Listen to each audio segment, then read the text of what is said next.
these chemical weapons. Mr. Obama told the PBS NewsHour Monday that he has instructed Secretary of State John Kerry to discuss with Russia the proposal for Syria to surrender its chemical weapons. If we can exhaust these diplomatic efforts and come up with a formula that gives the international community a verifiable, enforceable mechanism to deal with these chemical weapons in Syria, then I'm all for it. But we're going to have to see specifics.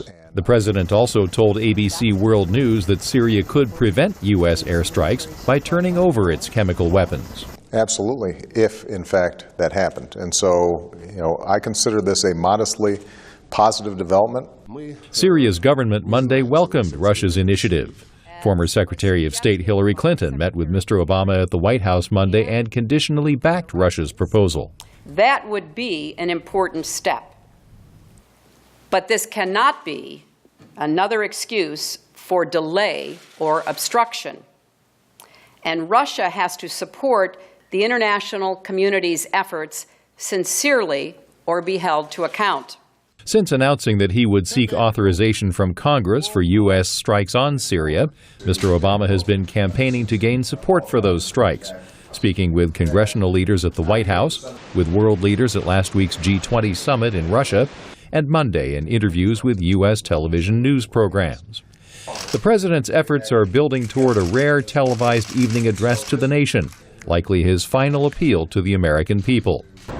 Public opinion polls show that a majority of Americans oppose U.S. military action in Syria, and the proposal to launch strikes on Syria faces stiff opposition in Congress. Mr. Obama told the PBS NewsHour he understands the odds against getting Congress to approve his request. I also want to make the case, though, that it is in our long-term national security interest to make sure that this chemical weapons ban is enforced. Other members of the administration have also been making the case.